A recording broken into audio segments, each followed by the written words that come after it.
भाई साहब 2024 को लेकर कह रहे हैं राहुल गांधी कि मैं भारत जोड़ो यात्रा निकाल रहा हूँ, वो भारत जोड़ रहे हैं। आपको लग रहा है जुड़ रहा है भारत? भारत जुड़ेगा कहाँ से? साउथ इंडिया से तो जुड़ना नहीं है भारत। भारत जुड़ेगा बिहार से, छत्तीसगढ़ से, यूपी से, वहाँ से राहुल गांधी को जोड़ना चाहिए था। राहुल गांधी को पता ही नहीं है क्या करना है क्या नहीं करना है। एक्चुअली में दिक्कत क्या है, विपक्षी कमजोर है। विपक्ष सही होता तो आज ये हालत नहीं होती जो हिटलर की हालत बनी हुई है, जो हिटलर वाली हालत थी, कम्युनिज्म वाली जो यूएसएसआर में थी उस टाइम पे, जो विंस्टन चर्चिल की थी वही मोदी की है। जो सी जिनपिंग की है वो मोदी जी की जगह ZX बना दो, मोदी जी है। अच्छा, दिक्कत उसमें है। तो प्रधानमंत्री कौन बनना चाहिए 24 में? प्रधानमंत्री के लिए विपक्ष में दावेदार ही नहीं है तो मोदी बनेंगे ही। अच्छा। विपक्ष दावेदार लाए जब चूज करने के लिए ऑप्शन होंगे तभी तो बताएंगे। जब अभी सामने एक ही लोग है। क्यों नहीं है भाई? सचिन पायलट नहीं है? सचिन पायलट को क्यों नहीं है? पहले मुख्यमंत्री तो बना दो सर। मुख्यमंत्री तो बनने लायक है ना वो। मुख्यमंत्री प्रधानमंत्री की दावेदारी तो कर सकता है। इंडिया भी तो मुख्यमंत्री बनाने के लिए बनाया क्यों नहीं? विपक्ष में नहीं है नेता? विपक्ष में नेता बहुत सारे नेता हैं। नेता बहुत हैं तो आने तो देंगे वो। अब लगातार केजरीवाल कह रहे हैं सर अकेले साथ नहीं है सर। बनने प्रधानमंत्री नहीं, सचिन पायलट बनने लायक योग्य है विपक्ष का। मुख्यमंत्री तो बनाए, मुख्यमंत्री कांग्रेस बनाएगी नहीं तो प्रधानमंत्री तो बन ही सकता है ना। अच्छा, बिल्कुल बन सकता है। वो तो कह रहे हैं कि राहुल गांधी को बनाएंगे, तमाम उनकी पार्टियां लगातार। राहुल गांधी तो नहीं बन पाएंगे। तो भाई तो वो पूछ रहे हैं कौन है अभी? राहुल गांधी है, अरविंद केजरीवाल है, मोदी में से आप किसे चूज करोगे? मोदी ये ऑप्शन हो तो भाई नीतीश कुमार भी हैं, वो भी लगातार बातचीत कर रहे हैं, वो भी विपक्ष को इकट्ठा करने में। आपको पता है नीतीश कुमार की सिर्फ पहुंच उत्तर से बिहार तक है। उन्हें लोग जानते भी हैं तो हिंदी भाषी प्रदेश में जानते हैं। साउथ इंडिया मतलब सेंट्रल पार्टी नहीं है जो पूरे देश में हो। जैसे कि अरविंद केजरीवाल की आप बात कर रहे थे, उनकी भी 2 या 3 प्रदेश में भी बोला कि हिटलर साई चल रही है। क्या हिटलर साई आपको लग रही है? मोदी ने जो काम कर दिया वो किसी प्रधानमंत्री ने नहीं किया आज तक। मैं सपोर्टर की बात नहीं कर रहा। काम जनता क्या देखती है? जनता क्या देखती है? काम देखती है ना। मोदी ने ऐसा काम किया, शायद ऐसा कोई प्रधानमंत्री नहीं कर सकता। आपको नहीं लगा भाई? बताइए। एक महात्मा गांधी जी एक बात कहते थे, काम करने का जो मीन होता है वो सही होना चाहिए, काम का परिणाम नहीं जज करना नहीं चाहिए। मोदी ने काम क्या किया क्या नहीं किया वो काम और भी पार्टियां कर सकती थी पहले। मोदी जो बीजेपी पार्टी है वो अटल बिहारी वाजपेयी की पार्टी है, वो भी कर सकते थे, लेकिन जो उसका करने का तरीका होना चाहिए वो सही होना चाहिए। परिणाम को देख के जज नहीं करना चाहिए। मोदी ने ऐसा आर्मी कोई पहचानता था? आप बताइए, इतने साल कांग्रेस रही, आर्मी वाले कोई पहचानता था? बिल्कुल कोई मरता था, कोई पता तक नहीं पता इस गाँव का आदमी मर गया आर्मी में। भाई साहब लगातार बॉर्डर पर ये हालत थी कि वहां पर हमारे जवानों की, ऐसा मैं बोलना भी नहीं चाहूंगा कि उनके सर काटकर उनके फुटबॉलों से खेला जाता है। वो मना बनाकर खेला तो मैं भी नहीं कर रहा हूँ, अच्छा काम नहीं किया, लेकिन ये तो नहीं है कि एक व्यक्ति अच्छा काम कर रहा है देश का विकास ऐसे ही होगा। एक व्यक्ति अच्छा काम कर रहा है एक और अच्छा काम करेगा, लेकिन वो अपने बहुत सारी चीजें उनके जवाब भी प्रतिनिधित्व भी करना चाहिए। जब प्रतिनिधि हो तो जवाब भी तो देना चाहिए सरकार को। तो उसका जवाब नहीं देंगे तो हिटलर साई नहीं बोलेंगे तो क्या बोलेंगे? डेमोक्रेसी की डेफिनेशन क्या होती है सर? मैं डेमोक्रेसी की डेफिनेशन की बात कर रहा हूँ, जो आइडियल से उनको लेने की बात कर रहा हूँ। 75 साल हो गए हैं, मैं सारी सरकार की आलोचना कर रहा हूँ, मैं ये नहीं बोल रहा हूँ। अब बीजेपी वाले तो काम गिनवा रहे हैं ना भाई साहब, वो तो लगातार काम गिनवाते नजर आ रहे हैं। अभी परसों की बात है, रेल मंत्री अश्विनी वैष्णव है, उन्होंने क्या किया आपको पता है कुछ? उन्होंने 200 स्टेशन का नाम दिया, 10,000 करोड़ मिला है उनको। 200 स्टेशनों पे क्या विकास होंगे? एक प्लेटफॉर्म दूसरे प्लेटफॉर्म जोड़े जाएंगे, बच्चों को खेलने की पार्किंग बनेगी और वहाँ पे शॉप्स खुलेंगे, बच्चों के पढ़ने का हर चीज़ बनेगा। तो आखिर ये विकास ही है ना। अभी पहले स्टेशन क्या थे, अभी स्टेशन क्या है? आप छोटी सी बात ले लो।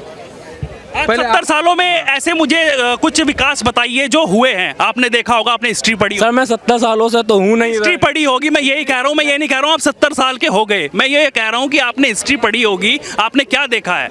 मैंने ये देखा है अभी तक जो पिछली सरकारें रही हैं, कुछ सरकारों को हटा के जब से मैं देख रहा हूँ, जो पढ़ा है मैंने, बिहारी वाजपेयी जी की सरकार पढ़ी है, मनमोहन सिंह की सरकार के बारे में देखा भी है, आलोचनाएं भी हैं, मैं तारीफ नहीं बता सकता हूं, लेकिन उनकी जवाबदेही रही लोगों के प्रति। अच्छा। मेरा ये मानना है अभी तक। आप ये कहते नजर आ रहे हैं कि यहाँ पर कोई जवाबदेह नहीं? हाँ बिल्कुल। अच्छा। बहुत सारे मामलों में मैंने आपको एग्जांपल दिए हैं। के मामले में जो जॉब है, जॉब के मामले में गवर्नमेंट ध्यान दे रही है। अभी देखिए एक छोटा सा कोई भी रिजल्ट आता है ना, अभी मैं बता रहा हूँ, एक वेटनरी का रिजल्ट आया यूपी में, उसमें बिना पैसे का सिलेक्शन हुआ है। सिंपल, मैं यूपी की बात कर रहा हूँ, योगी जी की।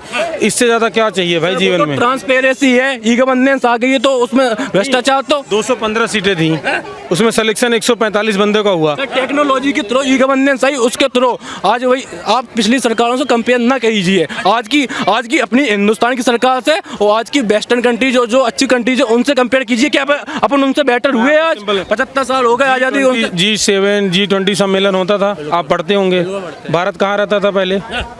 कहाँ रहता था? भारत देखा नहीं उसको? हाँ, बिल्कुल देखा। भारत को कोई पूछता तक नहीं था।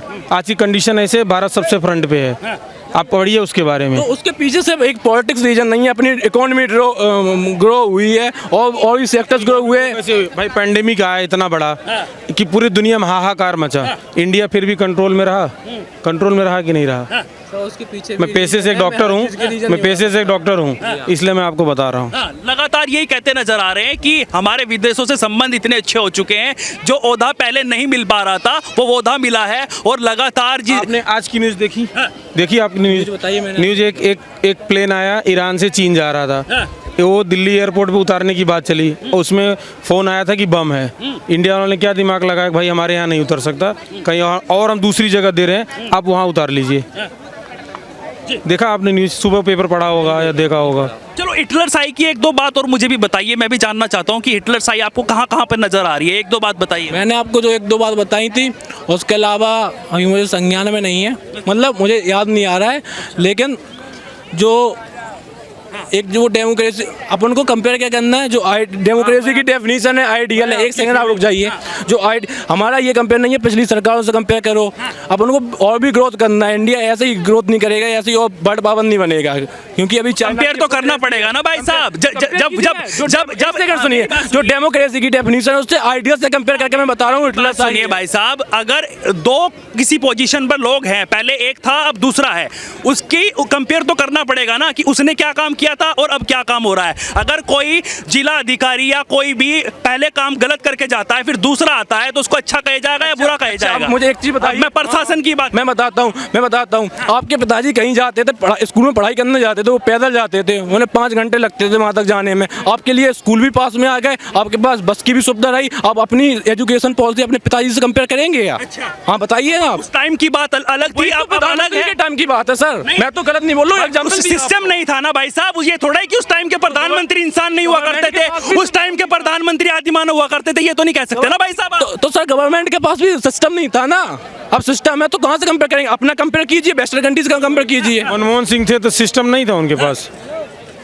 इतने बड़े इकोनॉमिक्स थे हमारे भारत के, उन्होंने देश को कहाँ से, उनको पीछे से कुछ करने का मौका ही नहीं मिला। मैं पार्टी रिलेटेड नहीं हूँ सर, मैं भी एक सिर्फ समस्या आपकी फीलिंग समझ रहा हूँ। नहीं, मैंने स्टार्ट, इसलिए लोग युवा थोड़ा फ्रस्ट्रेट है, लेकिन जॉब भी आएंगी भाई, सब रखिए, आप मेहनत करिए, आप आगे बढ़ेंगे। बिना मेहनत के कुछ नहीं मिल सकता। इतनी सरकार करवा ही नहीं सकती, प्राइवेट सेक्टर का बहुत अहम रोल है। मैंने स्टार्ट किया था फ्री बीस से, जो आप बात कर रहे थे। दूसरी चीज मैंने बात की थी एक्स्ट्रा IITs, मैंने यूपी की बात रखी थी। आपका कहने का मतलब ये है कि मनमोहन से कंपेयर ना करें, मनमोहन जी से कंपेयर ना करें मोदी को, या क्यों ना करें भाई साहब? क्योंकि ग्रोथ करना है तो आगे के लिए देखना, वही तो होता है। कंपैरिजन के कैसे चुना जाएगा भाई साहब? अगर ये बातचीत करें, आपसे एक चुनाव है, वोट होती है, वोटिंग होती है, आप अगर ना कंपेयर करें मोदी और मनमोहन जी में कि कौन से अच्छे थे, या राहुल में या नीतीश में, जितने भी विपक्षी दावेदारी कर रहे हैं, तो आप वोट कहाँ जाएगा भाई साहब? किसको देंगे वोट? एक्चुअली में मनमोहन सिंह से तब कंपेयर करना चाहिए जब मनमोहन सिंह इलेक्शन दोबारा लड़ रहे हो। अब कंपेयर करना चाहिए। मैंने बोला ना मोदी से, राहुल जी से कर लो ना भाई साहब, राहुल जी से कंपेयर तो करना पड़ेगा। राहुल जी से क्यों? उनकी आपने कहा कि कंपेयर ही ना करें, उनकी पॉलिसी से करो, कैरेक्टर से करो, किसकी पॉलिसी अच्छी है। मैंने बोल दिया अब इसलिए मोदी अलावा, क्योंकि कंपेरिजन में कोई यही नहीं सामने है। अच्छा, मैंने तो ये बोला नहीं कि राहुल गांधी है। नहीं, आपने बोला कि कंपेयर ना करें, ये बात मुझे पुराने नेताओं की पॉलिसी से जो उन्होंने विकास किया उससे कंपेयर कर रहे हैं, लेकिन उससे हो ही नहीं सकता है। आपने बोला अभी जो कंपेयर अच्छे हैं, मतलब जो संबंध अच्छे हैं वर्ल्ड पॉलिटिक्स में पुराने नेताओं से। बताइए मुझे मोदी की पॉलिसीज कैसी लग रही है आपको? आप एक युवा है, आप बताइए मुझे क्या कमियां लग रही हैं और क्या अच्छाई लग रही है? अच्छाइयाँ मैं बता देता हूँ। जब सेंटर की बुराइयाँ भी बताइए, कोई दिक्कत नहीं। बुराइयाँ मैंने अभी तक बताई ना। और पहला चौथा स्ट्रक्चर बोला जाता है मीडिया को, उसका काम ही होता है बुराइयाँ ये बुराइयाँ नहीं होती हैं, क्रिटिसिज्म नहीं होता है। घर में बोला जाता है वो बुराइयाँ नहीं बोली जाती हैं, उनको बोला जाता है ये कमियाँ बोली जाती हैं उनको सही करने के लिए, आइडियल बनने के लिए। आप बोल रहे थे कंपेयर किससे करना चाहिए? कंपेयर जो संविधान बनाया गया, जो उसमें आइडियल है, कंपेयर उनसे करना चाहिए कि 75 साल भी हम उसके बराबर उसके करीब भी पहुंचे हैं और हमें आगे क्या करना है। कंपेरिजन वहाँ होता है सर। कॉन्स्टिट्यूशंस की बात आप कर रहे हैं, 370 हटाने का राइट था पिछली सरकार के पास, क्यों नहीं हटाया जा रही थी? हटाया भाई, बताइए। मैं तो सर पिछली सरकार में था ना, क्यों नहीं हटाया? ये सरकार में नहीं थे, अभी ये डेमोक्रेसी की बात कर रहे थे भाई साहब। सर मैंने अभी तो क्रिटिसाइज इस पे किया नहीं, डेमोक्रेसी हो गई ना। 370 में मैंने क्रिटिसाइज तो किया नहीं मोदी गवर्नमेंट को, मैंने भी सपोर्ट किया। आप कह रहे हैं आपने पढ़ाई नहीं, वो 370 आपको पता ही नहीं क्या होती है। एक सेकंड, मैंने 370 पे तो आपने कश्मीर फाइल देखी मूवी? आप लेवल 0 लेवल पे आ जाओ ना। मैंने कश्मीर फाइल भी देखी है, मैंने नागालैंड के बारे नागालैंड में इंसर्जी हुई उसको भी पता है, मुझे मिजोरम में इंसर्जी हुई उसे भी पता है। मैंने क्रिटिसाइज नहीं किया नहीं, मैं तो कहता हूँ जो नॉर्थ ईस्ट के राज्यों को दर्जा दिया उसको भी हटा देने। बीजेपी वाले ये कहते नजर आ रहे हैं कि ये जो भारत जोड़ो यात्रा निकाल रहे हैं, भाई साहब आपके पास ये राइट था जब वो 2-2 झंडे लहराते थे एक ही देश में, तब क्यों भारत नहीं जोड़ा था भाई साहब आपने? वो सही कह रहे हैं ना बीजेपी वाले, मैंने तो कभी सपोर्ट नहीं किया भारत जोड़ो यात्रा का, ना मैंने 370 का खंडन किया, वो सही था। मैं तो अगर बीजेपी गवर्नमेंट असम और जो नॉर्थ ईस्ट स्टेट को स्पेशल दर्जा मिला उसे हटाएंगे, मैं उसे भी सपोर्ट करूंगा। जो चीज़ सही है वो सही है, जो चीज़ गलत है वो गलत है। हमें आइडियल स्टेट बनना है, तो जो आइडियल स्टेट का मतलब क्या, जो बीजेपी है, जो आरएसएस है, रामराज्य बोलते हैं, रामराज्य का मतलब क्या है? जो वही तो आइडियल है। कंपेयर अपन को किस करना है? आज के हिंदुस्तान को जो रामराज्य बनना है उससे कंपेयर करना है। रामराज्य महात्मा गांधी की भी फिलॉसफी है, रामराज आरएसएस की भी है, और बीजेपी गवर्नमेंट को भी रामराज बनाना है। अब आप तय कर लीजिए। अच्छा, महात्मा गांधी जी के आगे तो गांधी लग रहा है और गांधी परिवार लगातार भारत जोड़ो यात्रा निकाल रहा है। गलती तो समस्या तो भैया कांग्रेस परिवार अभी तक 75 साल भारत तोड़ा किसने था? भारत के 2 टुकड़े जब हुए थे, हिंदुस्तान पाकिस्तान, तो किसके वजह से हुए थे? अंग्रेजों की वजह से। अच्छा, जो गांधी जी की बात आप कर रहे हैं वो उसमें नहीं थे? बिल्कुल भी अंग्रेजों ने ही कर दिया था सब कुछ, ऑप्शन नहीं था गांधी जी के पास। अब आप ऐसी बात कर रहे हो कि धरती में अंडा पहले आया कि मुर्गी पहले आई, तो इसके तो आंसर आपने बात करी ना, आपने पहले बोला, आपने बोला कि राम राज्य की बात करते थे गांधी जी, तो फिर 2 टुकड़े क्यों हुए जिसको लगातार अब कांग्रेस पार्टी जोड़ने में लगी हुई है? 2 का कहलाने सर, और भी टुकड़े तो हुए, 2 ही का बांग्लादेश अलग हुआ। गांधी जी की बात करी ना, उनके टाइम पे 2 ही हुए हैं भाई साहब। गांधी जी के अलावा और कोई नहीं था क्या? गांधी जी के अलावा और कोई नेता नहीं था। आपने गांधी जी का ही नाम लिया भाई साहब, अगर आप औरों का नाम लेते उस पर भी मैं सवाल। अच्छा, मेरा क्वेश्चन है, गांधी जी की वजह से 2 टुकड़े हुए थे, आप उसका मैं एक सिंपल आंसर दूंगा। आप युवा हैं, यंग हैं, बहुत एज होगी 25-30 साल के अंदर ही होंगे, ठीक है? आदमी एक मैं मुझे स्टूडेंट है, जॉब न मिलना ये स्टूडेंट का सबसे नहीं, नौकरी न आना, जॉब न मिलना बहुत बड़ा फ्रस्ट्रेशन है। ये अभी इंडिया में ऐसा चल रहा है, ये ट्रेंडिंग है। और कोई भी दुनिया में भगवान नहीं है, सबको भगवान तक को गाली मिलती है, हम तो आप इंसान हैं यार। ये सिंपल सा क्वेश्चन है, और जो हो रहा है देश के लिए बहुत अच्छा हो रहा है, और हम उम्मीद करते हैं 2024 में भी मोदी आएंगे, बहुत अच्छा करेंगे, और मैं उम्मीद चाहता हूँ कि मोदी जी ही आए, क्योंकि ऐसा नेता न कभी आया है। भाई साहब और किसी को भी बना दीजिए, वो भी तो लगातार कहते नजर आ रहे हैं। केजरीवाल भी कह रहे हैं कि मैं भी बहुत विकास कर रहा हूँ, मैं भी जो टैक्स जनता से आता है उनको सम्मान के साथ वापस कर रहा हूँ, फ्री देकर। केजरीवाल के बारे में क्या बोले, हम बहुत सारी चीज़ें जानते हैं, क्या बोले? तो कह रहे दिल्ली जीती, पंजाब जीता, गुजरात जीत रहे हैं। गुजरात कभी भूल जाए। अच्छा, कैसे समीकरण बताइए। इम्पॉसिबल। अभी गए थे वहाँ पे मीटिंग करने के लिए, तो वहाँ पे क्या हुआ, मोदी के नारे लगने लगे। अब इससे समझ जाइए क्या किसकी सरकार आनी है। लेकिन वो तो बड़े बड़े दावे करते नजर आ रहे हैं ना, वो कह रहे हैं कि मैं पेंशन दूंगा और रोजगार तब तक नहीं मिलेगा तब तक, और भत्ता दूंगा और बेरोजगार। आप मुझे प्रधानमंत्री बना दो, मैं सब कुछ फ्री कर दूंगा भारत में। आप मुझे वोट दोगे? अच्छा, मैं ऐसे बोलूँ आप मुझे वोट दोगे? दुनिया आजकल, पब्लिक आजकल की पढ़ी लिखी हो गई है, समझदार हो गई है।